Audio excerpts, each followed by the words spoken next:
Oh,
maiyak ka na naman. Happy birthday, anak. Salamat. Ano ka ba?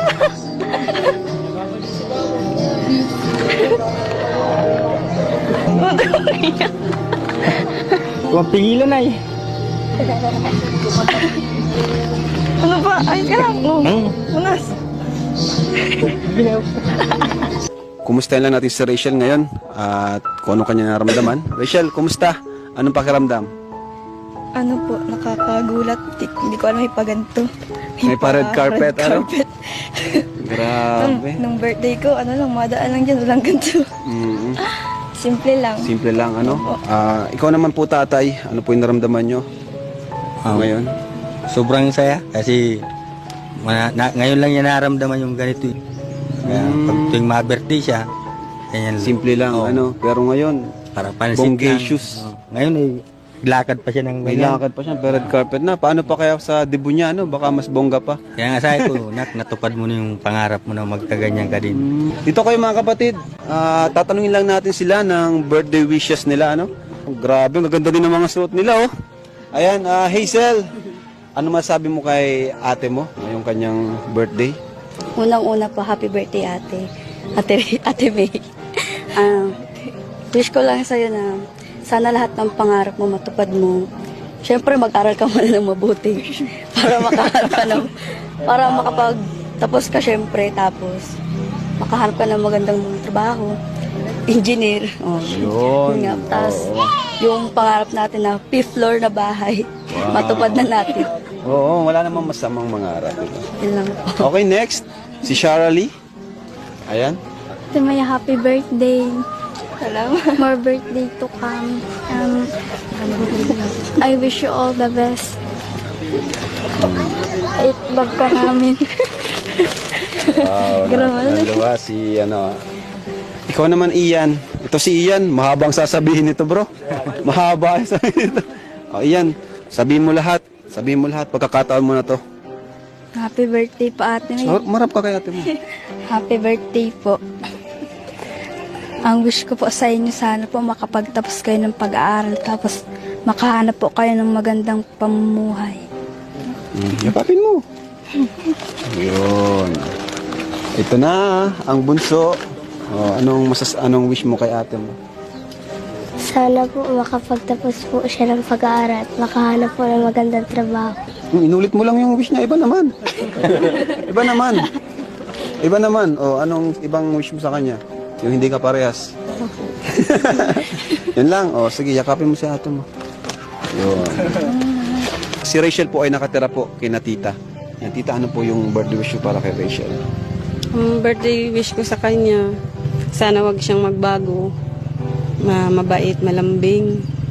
Kasi alaman naman nila na lahat sila ay mahal na mahal ko na mga pamangkin. Kaya lagi kong pinagdarasal sila. Kaya nga lagi akong nakasuporta sa kanila kahit mahirap ang buhay. Simula nang mawala din yung kanilang mama, parang pinaramdam ko sa kanila na talagang parang hindi sila nawala ng mama. Andyan ako nakasuporta.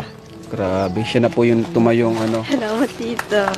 Palapakan natin si tita, grabe. Siya yung tumayong pangalawang nanay ni Rachel. Kapatid niyo po siya, no, tatay? So, grabe, kahit walang-wala din sila, kahit mahirap din yung buhay, di siya nagdalawang isip na tulungan po si Rachel. Na ngayon naman, balang araw, si Rachel naman po yung makakatulong kay Tita Maribel. So, tita, ang mensahe niya po para kay Rachel. Ang mensahe ko lang sa kanya, pagpatuloy niya lang kung anong meron ngayon ng mga positive sa buhay. Kasi minsan lang dumating yung opportunity. Then ang sabi ko nga sa kanya, wag na siyang mag-antay na magkamali siya. Matuto na siya sa pagkakamali ng iba. Kasi hindi na rason yung matuto ka muna sa pagkakamali mo. Yung pagkakamali na yung iba, yun na yung tingnan mo ka ako. Para hindi ka na matulad sa iba, sa kanila. Ngayon, ang wish ko sa kanya, good health, and then magandang buhay para sa mga susunod pang taon, buhay niya. Yun lang. Salamat, palakpakan natin si Tito. Nagpapasalamat po ako sa mga taong nandito, tsaka sa mga taong nag-prepare po nitong itong lahat ng to. Salamat po sa inyo, lalo na po sa mga nag-sponsor. Thank you so much po. Di ko po ito mararanasan kundi dahil po sa inyo. Kalinga Prab, thank you po. Ate Jackie, salamat po. Kuya Vincent, thank you po. Sa inyo pong lahat, maraming salamat po. Kay Papa, salamat pa. Sa mga kapatid ko, salamat din po.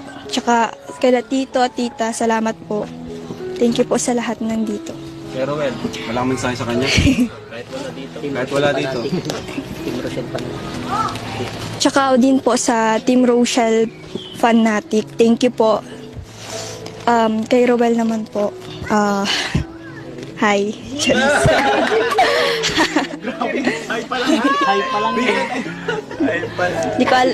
Hindi ko alam kung anong message ko sa'yo. Sana masaya ka na nakauwi sa inyo.